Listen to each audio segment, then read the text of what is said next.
Gotta catch 'em all is what they say, but I never did. I doubt 99% of Pokemon fans have. Despite my earliest memory being about Pokemon, I've never completed the main goal of the games. How can I call myself a Pokemon master? Even then, the goal of a run has shifted so much with time. Do I even really understand the requirements to ascend to the top of the Pokemon world? Everyone online is using challenge runs as a way to measure their mastery of the games, and I understand why. It tests your knowledge most consistently. Then of course we have the original way of telling who is above who, battling other trainers. So the Pokedex, Nuzlocke, and competitive battles are the 3 measures of a trainer, as each test your knowledge and skill in unique ways. That means in order to become a true elite level trainer, we must master all these skills. But as with any journey, it begins with the first step. Getting started, I pick up my Pikachu and burn through all the obligatory story stuff so we can finally get moving. Pikachu is my only choice of a starter in this game, but I'll quickly go over the others. For Nuzlocke, Bulbasaur would absolutely be the best choice, due to being super effective against 3 gyms and resisting 2. It being a solid, control-oriented tank makes him great for leading your team while you're trying to catch new Pokemon. Squirtle wouldn't be too bad, I picked him up on my blue copy. There are plenty of opportunities for a Blastoise to shine, but in general, I'd prefer to just get a Gyarados, which will be guaranteed at some point in this game. That being said, Squirtle is better than the last choice. Anyone that played these games growing up knows how hard it is to get through Brock and Misty with a Charmander, so you end up having to go and pick out something that'll cover his weaknesses. Unfortunately for my Nuzlocke, I don't have a lot of chances to roll for a Pokemon that would help. We can have a maximum of 5 Pokemon before Brock, and one of those spots will have to be filled by my starter Pikachu, who will not be of any real help. Our Route 1 catch can only be one of 2 Pokemon, and neither really help me, but I grab a Pidgey anyway just to get better odds on later routes. From the next town, since the gym's closed, there's 2 places we can go. To the west is Route 22, and that's our best chance in and out for Brock.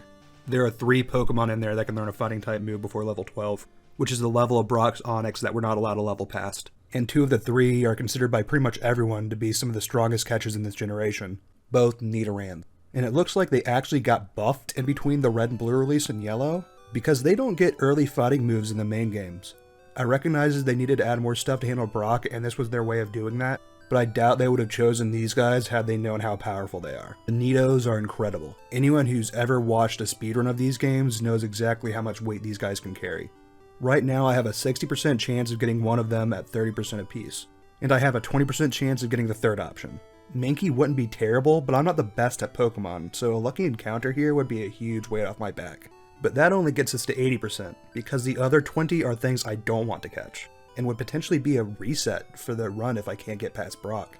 So we're at a 60% chance of being happy, 20% chance of being neutral, and 20% chance of starting over completely. Even though it's early and rolling the dice wouldn't lose me too much time, there is something we can do to help our chances first. The 2 Pokemon that make up the bad 20% are Rattata and Spearow. The Spearow isn't in another spot for a while, so there's nothing we can do about that 10% that will help us with the upcoming gym. But we can potentially do something about the Rattata. To the north of us is Route 2, and they have the rats. Since we caught a Pidgey on Route 1, the only catches we can get here are Rattata and the Nidos. So if I get lucky here, then that's great, and if not, then it helps my odds on the other route. Here I really could have done this in either order, and it would help the odds on whatever I end up doing second. But as a relatively inexperienced Nuzlocker, getting the mindset of manipulating catch rates by strategically ordering where you catch from is still a developing skill to me, and I wanted to introduce it early so people can make fun of how bad I am at it. We do end up getting the Rattata here though, which means we have to go back down and try our luck for a Pokemon that can carry us. Luckily we do manage to dodge the 11% chance of a Spearow, but unfortunately we also didn't hit the 67% Nido. Settling for Mankey is not bad though. He is absolutely enough to get us to the next gym. We do, however, have one stop before that, Viridian Forest, where in my Nuzlocke there's only one line of Pokemon that's possible to catch, since I already have a Pidgey, and in yellow this forest is just Pidgey and Caterpie lines. So I'll take it, I guess. I'll enjoy catching things in my other run. My Nuzlocke is not about joy, it's about seriousness, it's about beating the gym leaders.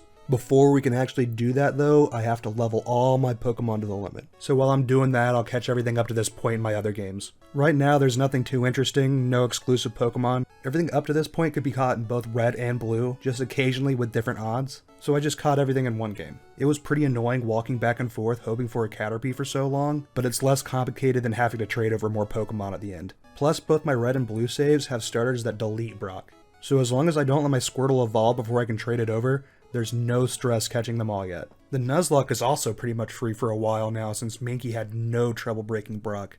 And like that, 3 future Pokemon Masters have taken their first step in the Indigo League. Now that we can keep moving forward, there's a bunch of trainers to fight before the next encounter. They're all pretty much fodder, so as long as you're careful, they're not too bad. come out of it with some extra money. Which, if you've been spending as much on Pokeballs as I have, is a welcome detour. Once we get past them to the grass, we have some interesting encounters. In Red and Blue, we're introduced to Jigglypuff, but in Yellow, no such luck. Here, I could either get Spearow or Sandshrew. However, Sandshrew would be a much better catch. We have the Electric type gym coming up, so securing a Ground type would really help. It would also frame me up for the next route because due to what I've already caught, the only two accessible options are Magikarp and Sandshrew. And if I don't get Sandshrew here, I'm probably going to choose him there. Not the worst thing in the world, but I would much rather go ahead and secure a Gyarados for later in this run. As fate would have it, I got a Spearow, meaning I would be walking right past the Magikarp salesman and into Mount Moon.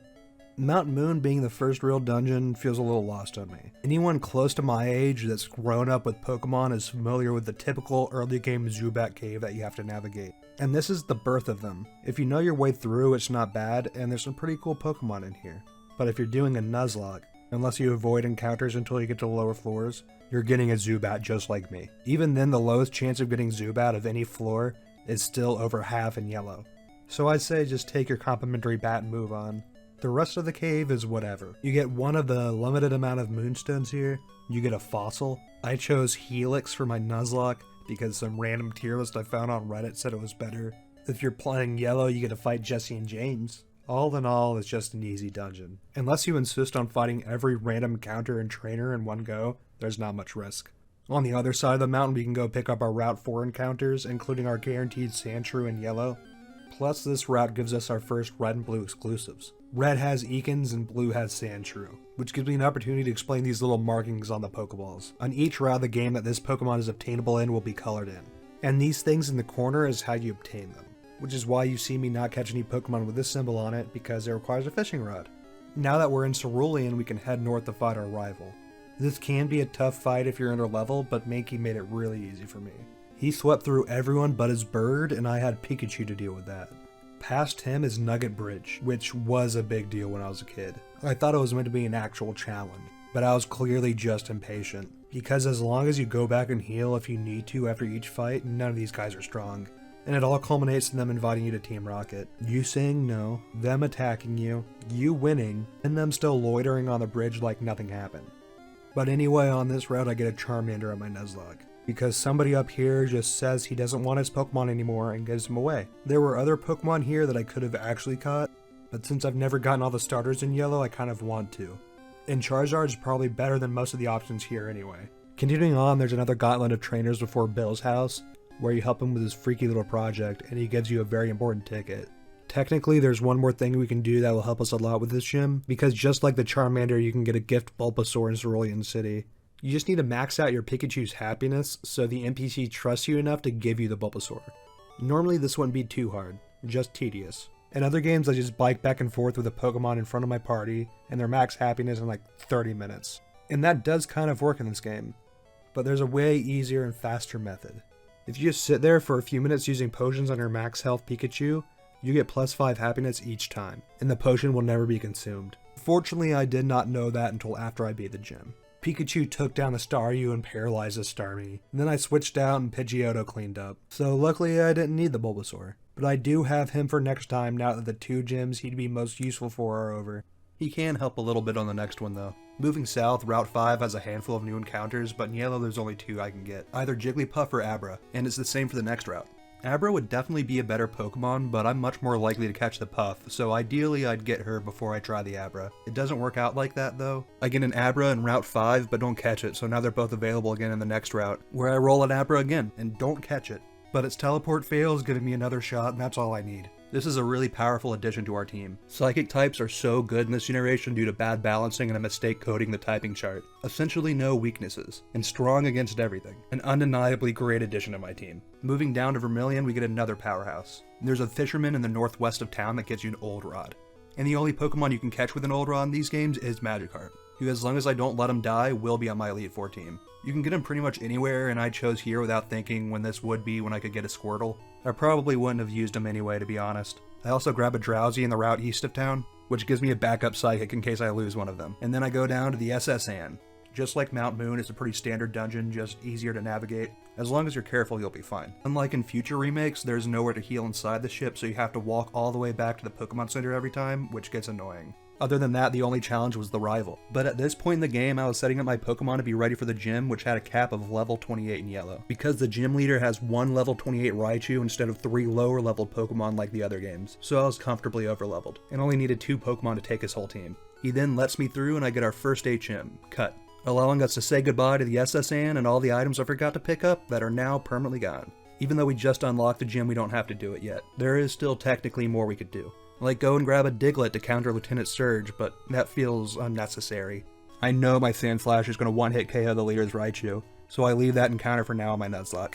But on my Pokedex filling run, I have a couple endgame trades I can do before I move on. I trade a Spearow for a Farfetch'd and Vermilion and an Abra for a Mr. Mime on the other side of Diglett Cave. These trades are in yellow, so I could use them in my Nuzlocke, but the Farfetch'd isn't worth it, and the Mr. Mime requires the insane luck of getting a Clefairy in Mount Moon, which I didn't get. So moving on to the gym. I had heard that you can kind of know where the second switch to the door is by picking one of the cans next to the first one, but apparently it's pretty much figured out in Gen 1, which made my life a lot easier. I'd recommend anyone playing these games consult this chart because the quote-unquote puzzle can get frustrating. Lieutenant Surge himself is a big softie though, as long as you don't get too unlucky and are at least a little prepared. From here, we're kind of at a dead end. There's 2 ways to get to the next route. One is just turning around and going back the way we came. The other more fun option is to go through Diglett Tunnel, leave Route 2 into Pewter City, then go to Route 3 and 4, then Mount Moon and Cerulean City, all to get to Route 9. I opted to backtrack for obvious reasons. Route 9 itself is unremarkable. Another cluster of randomly assorted trainers. There is one cool thing though. In yellow you can get the Nidos here, and I've already caught everything that's not the Nidos that's in this route. So as long as I don't accidentally kill it, I'm guaranteed a really good Pokemon this time. Luckily I don't kill it, and now I have a powerful ally in my back pocket. The next route has some cool Pokemon, but I decided to save the encounter until I need it. Up ahead in Rock Tunnel, there's no way I can avoid an encounter though. I end up with a Geodude, which isn't bad. I'd probably prefer him over the Machop or Onix that are in this cave, just because I can make him explode on people. The tunnel itself sucks.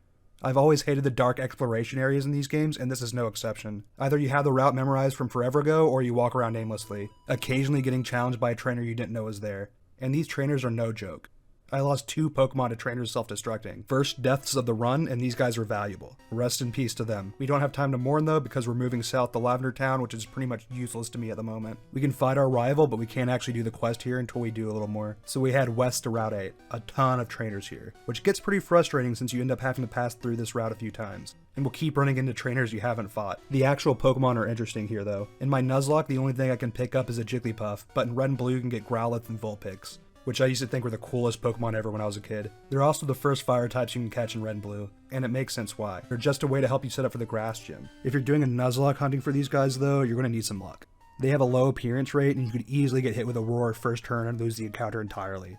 I love the Pokemon, but their viability for challenge runs is limited. Continuing on, we go under Saffron City again and exit on Route 7, which is unworthy of being discussed.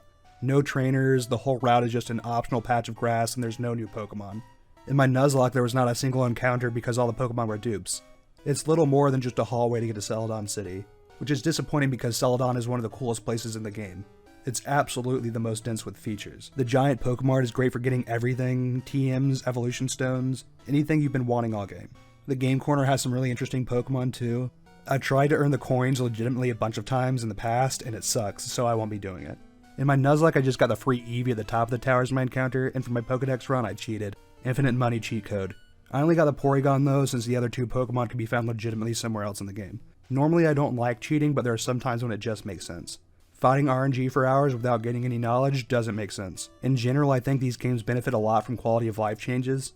Like for Nuzlocke, a lot of runners will let themselves rare candy up to the current level cap before gyms, and I have no problem with that. Spending 2 to 3 hours grinding before each gym isn't the important part of a Nuzlocke. It's about decision making, not time consumption. Especially considering it's really easy to accidentally let one of your Pokemon die by not paying attention if you're stuck doing the same thing for hours. All that to say, if you think you can cheat something and still feel as if you're in the spirit of the challenge, go for it. For me, I don't think sitting in the slot machine forever would notably increase the satisfaction of completing the task, so I skipped it. I will be hand leveling all the Pokemon for the Pokedex though, which will take forever. But since we're talking about the games corner, we can talk about the Team Rocket hideout here. If you fight this guy and push the button he was hiding, it uncovers a giant facility that somehow went unnoticed. There's a few puzzles throughout before you get to the boss, but they're not that bad. They're even nice enough to give you a fast way back to the Pokemon Center right before Giovanni.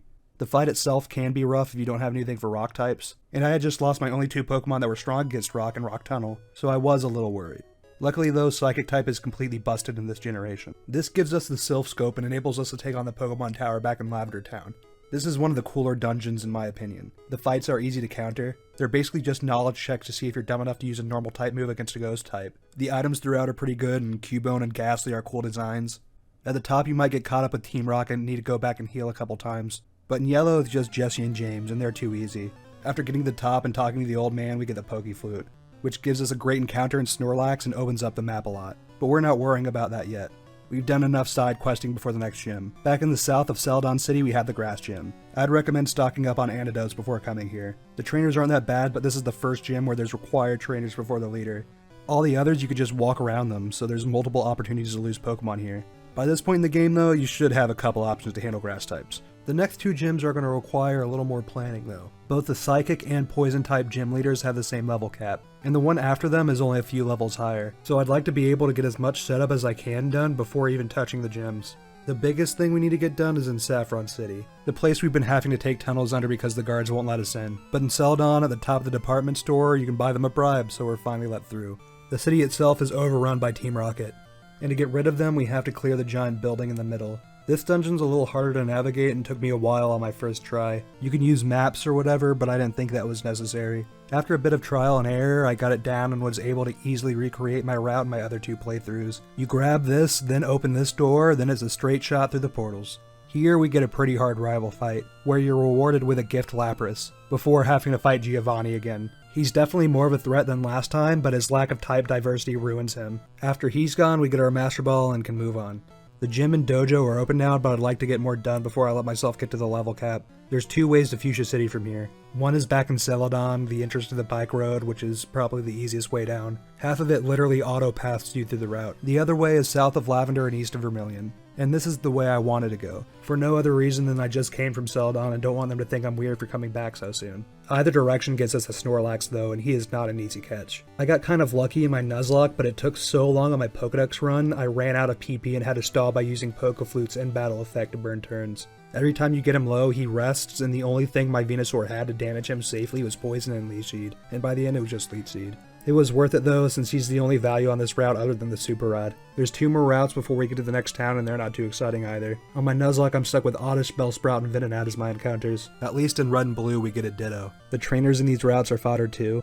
They do a lot of same type stuff. Like this route is water trainers, the next one is mostly flying type trainers, and these guys are poison. All three can be easily countered.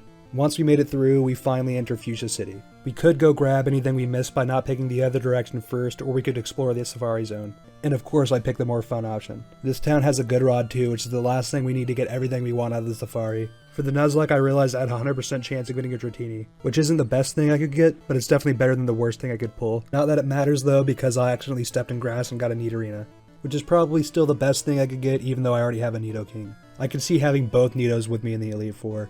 The Pokedex runs are not so nice though. I spent hours and hours getting some of these guys. The Safari Zone is broken into 3 parts, each with their own chances of different Pokemon, with a guy that gives you Surf at the very end. There's also a lake in the middle where once you get Surf, you can easily navigate to the later sections. If you want to do that, first you have to beat the Fuchsia City gym leader though, because he's the one that tells you you're allowed to use Surf. That's just for the later areas though. In the pace that I was clearing the first section, I wouldn't live that long. The first area has 5 new Pokemon in the grass. 2 are easy catches, 3 aren't. Rhyhorn and Execute are common and have decent enough catch rates. Scyther in Red and Pinsir in Blue have pretty uncommon appearance rates and low catch rates. Then we have Chansey, who never shows up and refuses to be caught. I'm not joking when I say I spent 2 hours in this grass. Luckily, the next 2 sections I had better luck with. The second section had a Kangaskhan, which I got pretty fast, and the third had a Tauros, which I got almost immediately. I could fish pretty much anywhere for most of these guys, but the Safari Zone has every fishable Pokemon except like 4, and they're all close by, so if I got all my water encounters here, it'll save me from having to run all over the place. Poliwag, Goldeen, Psyduck, Slowpoke, Krabby, and Dratini, all with reasonable rates. I also get an extra Poliwag and Slowpoke for some trades coming up. Then I can grab the last 4 water guys south of Fuchsia: Staryu, Shelder, Horsey, and Tentacool. That finishes up the Safari Zone, and despite my frustration, it's still a highlight of the game for me. Running back and forth hoping for good luck for so long reminds me of when I was a kid, and I would go into the Safari Zone with no idea what was in there, and run back and forth thinking there was a chance I could get a Mew or something. Obviously I wasn't looking for a Mew this time, but I wasn't that far off either. This place is full of powerhouses that could really change your game. In this area I've gotten 5 Pokemon that I personally run when I played Gen 1 OU in Pokemon Showdown, and 4 of them were in the Safari Zone. When Rhyhorn evolves, he becomes my personal favorite, Rhydon, and turns into an absolute powerhouse. Nothing feels better than switching in on an electric move for a free turn, substituting then sweeping with Earthquake. Tauros is an incredible point Pokemon that can do insane damage. Chansey is without a doubt the best special tank in the game, paralleled by Snorlax as the physical tank. Slowpoke has some of the most fun strategies in the game. He has consistently worked as my anchor. He's naturally tanky, but you can take it way further, with moves that can boost defense, and he can counter his most common weakness in electric type if he just has enough time to spam Amnesia. If you take too much damage while you're out, you can just rest. Him with 3 defensive moves feels immortal if you get the momentum you need. The only time I get scared with him is with fast sleepers, like Gengar, Jinx, or Executor, or really any sleeper since Slowpoke's so slow. The other water psychic I run was caught right outside the Safari Zone, Starmie. Fast, a little bulky, good typing, great moveset. Even though I consider her a bit of a boring Pokemon to pilot, her value is undeniable. I'm not going to stop momentum like this to talk about the competitive side of the game too much, but the density of quality Pokemon here is astounding. Moving on though, I mentioned a couple of trades I'd be doing. I caught an extra Poliwag and Slowpoke to trade off, but first I have to evolve them, which takes forever. Because Slowpoke doesn't become Slowbro until level 37, but I got there, and was able to go upstairs in the route entrance west of Fuchsia to trade my Slowbro for a completely useless Lickitung. My character 100% got scanned because Slowbro would offer so much more value. Now that we've done all this, there's really no reason to interact with Cycling Road though. The 3 routes between Celadon and Fuchsia only offer one Pokemon I haven't mentioned in Doduo, but I actually have already caught one. In Area 2 of the Safari Zone where I was hunting for Kangaskhan, Doduos are common, so I picked one up there. In Yellow I can pick up a Ponyta, but not in Red and Blue. I head up there anyway though on the way to Cerulean, which is where my next trade is. The guy wants a Poliwhirl and will give me a Jinx. Another pretty good Pokemon. But with that, we're ready for the gyms, and how we order them matters. As I mentioned, they both have a level cap of 50. In order of difficulty, what I should do is start at the Dojo in Saffron, go all the way to Fuchsia for the Poison Gym, then back to Saffron for the Psychic Gym. That sounds like a lot of walking, but we have technically had access to fly for a while now. So if you want to do it in that order, I'd recommend it. Me though, I take the scenic route, I'm more of a stop and smell the roses type guy. What I end up doing is starting at the Poison Gym, but not leveling my whole team to the cap. I knew Charizard would be the only Pokemon I need to sweep the gym, and yeah, he did it easily. Then I went to the optional dojo to get that encounter, sweeping through with psychic types. Then came the scary part. I've mentioned how destructive psychic types can be, and the gym leader isn't an exception. That being said, her whole team is really squishy, so with a little momentum I eliminated her. This puts us in the late game. Before we really get going, there's some things we can do. Earlier in the game, before entering Rock Tunnel, there was an entrance to some water that at the time we couldn't surf in, but now we can sail down there to the power plant. It's annoying to navigate, but you can figure it out with trial and error, or just look up a map. Here we can get Magnemite and Electabuzz, which are solid in their own right, but not as much as the prize at the end of the tunnel. Our first legendary, Zapdos, definitely the strongest of the legendary birds, being the only one to break into the overused tier. However, I don't use legendaries in Nuzlocke, so I skip it in yellow. Obviously I still want him for my Pokedex run though, but he's hard to catch. I ended up killing him a couple times and having to reset. In general, my normal strat of catching Pokemon and putting damage over time on them, while I spam balls, doesn't really work on legendaries. I do get him eventually and can move on to another optional dungeon. If you take the route from Fuchsia City instead of from Pallet Town, you'll have to pass through the Seafoam Islands, where we can get all of our ice types. By all, I mean Seal. Articuno is at the end though, so you do have to spend a good while navigating to get him. That being said, I only did the Power Plant and Seafoam Islands on one game to pick up the legendaries. On the other two, I just surfed south from Pallet Town straight to Cinnabar Island, grabbing a Tangela on the way for my Pokedex. I could go out of my way to get more encounters for my Nuzlocke, but looking at my options, I don't really want to. The Power Plant could only give me electric types when I'm set on that, and the Seafoam Islands and all the routes around it would just give me water types when I have plenty of those. If I thought I'd add any Pokemon I would catch to my Elite Four team, I would definitely go get them. But as it stands, I'm happy with my options and can go directly to Cinnabar. Here we finally get to revive our fossils, including the old Amber if you went back to Pewter City to grab it. Kabutops and Omastar will be useful in the upcoming Fire Gym if you somehow aren't overflowing with water types right now. The only other spot to visit here is the Pokemon Mansion, which we need to navigate to be able to challenge the gym. Luckily I found a very good map of this one, so it's not bad. It is strange though. The two previous dungeons were an electric type area with an electric legendary bird, and an ice area with an ice type legendary bird. Now we're in a fire area with fire Pokemon, but there's no legendary bird. Weirdly, Moltres isn't here. We have to wait till Victory Road for that, leaving this building feeling like an odd detour before an easy gym leader. That being said, the actual gym is fun. It asks little trivia questions, and if you get it wrong, you have to fight one of the gym fodder guys. Cool concept, but maybe don't put the fire gym leader on an island surrounded by accessible water types. The next gym leader is a familiar face. This will be the third Giovanni fight, and he's improved his team a lot each time. That being said, all of them but one are weak to water type, and I have a Gyarados, so he doesn't actually matter. I do, however, like how it wraps you back around to the start of the game. I didn't take what I assumed to be the most optimal route to get here, but ending up back here and finally getting to use the western path to the Elite Four is nice design. Before heading that way though, I want to do some housekeeping. Down in the corner when I'm on the red and blue layouts, there's a completion rate. Right now it says says I'm at 71 out of 151, but in reality it should be way higher, because I haven't counted any evolutions since I haven't evolved all of them yet. So after some trading, I can meticulously hand level all my guys. For the most part, it was just tedious since I had already done the hard work. My blue copy had all my missing Pokemon and a Nidoqueen. I needed the Nidoqueen because you only get 3 Moonstones in these games, but there's 4 Pokemon requiring it, so it's necessary to plan ahead. I would still need to play up to Celadon one more time, unfortunately, to get the last starter and Evolution as well, but it was worth it to be able to put my blue copy down and focus on red and yellow. After a little bit of carpal tunnel buildup and a lot of patience being burned through, I felt ready for Victory Road. The puzzles here are definitely more fun than most dungeons, but other than that, it's not special. No cool new Pokemon that you can find just by navigating normally. I didn't even bother to pick up an encounter here on my Nuzlocke. This is where Moltres is, though. If you take a little detour, you can find the last legendary bird, and with a bunch of resets, I was now only 2 Pokemon away from completing the game. But before I can be a master, I have to be a champion, so I want to do that first. This challenge obviously isn't that interesting for my catch-em-all run since I have 3 legendaries, an overleveled starter, and no restrictions on how many times I can attempt the Elite Four, so I want to focus on my Nuzlocke until we get through it. But don't worry, if you're only here for seeing me get all the Pokemon, we'll loop back to that real soon. Going into the Elite Four in this generation is a bit different than future games. For example, for my first ever Nuzlocke and Ruby, I spent forever planning things out. And even then, I lost a run right before the end and had to run it back.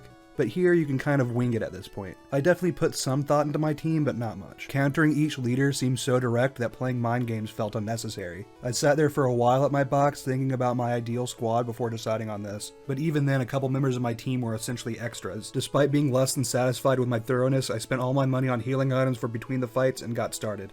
The first battle is with Lorelei, who specializes in water types, which is why I brought Jolteon. And if you're wondering why I didn't bring Pikachu, I'll explain. Pikachu sucks. His stats are nowhere near where you'd really want. In other games you could kind of fix that by evolving him, but in Yellow you're not allowed to evolve your Pikachu. It's some lore stuff to be anime accurate that just so happens to have the secret added effect of making the game less fun. All that combined with the fact that I had an Eevee with nothing else to do with makes it an easy choice. Flareon would be terrible here. There are a good amount of counters and no significant opportunities for super effective damage. Vaporeon would be good, but they share a problem with picking Squirtle.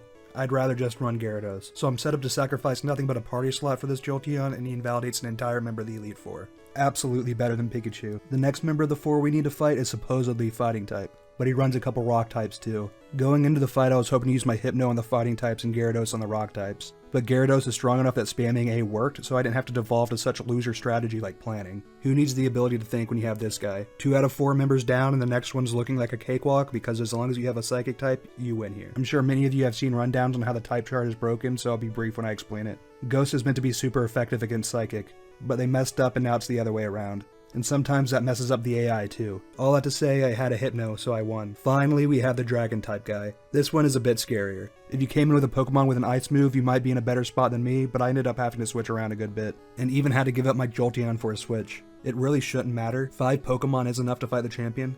Especially my version of him since he's running Flareon. In Yellow you could RNG into 3 different versions of your rival, 1 for each evolution, and you have the normal setup in Red and Blue, which I guess is 3 different versions as well because of the starters. But I don't think you really need to know what version of the rival you're fighting if you chose strong Pokemon, and didn't lose too many of them along the way. If you built for consistency, this fight shouldn't cause you problems. A small challenge for a big reward. We're finally the champions, and I've completed the Nuzlocke.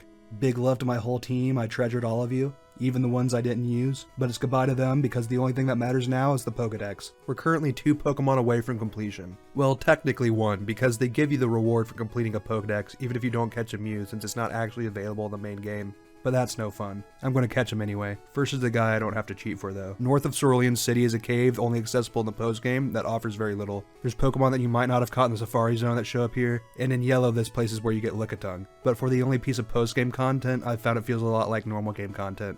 You are rewarded at the end with a legendary just like the 3 other dungeony areas we've been in most recently, which is cool. Mewtwo is sick, so at least there's that. I did eventually have to burn my Master Ball on this guy because I was tired of resetting.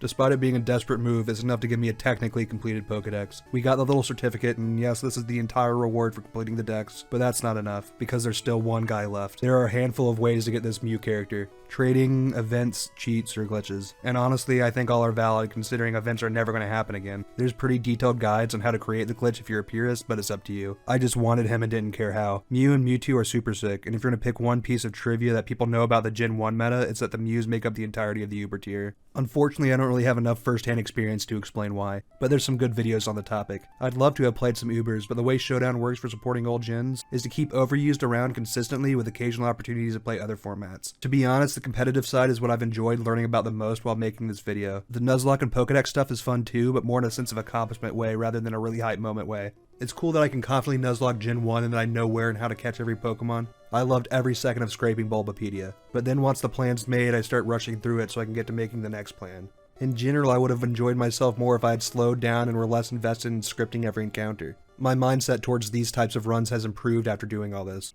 But at the start, every time I'd have to deal with some Gen 1 jank like boxes getting full, or running out of inventory space, I would get so annoyed at the time lost. That's my number one takeaway from this experience that I'll bring to the next one. Right now, I'm debating if I'm going to stick with Pokemon for my next video or take a break to talk about something else. But if you enjoyed, subscribe. Plus, I'm going to have to decide what starter to run when I talk about Gen 2, so leave a comment with your vote. And comment about all the stuff that I left out, because there's definitely a lot.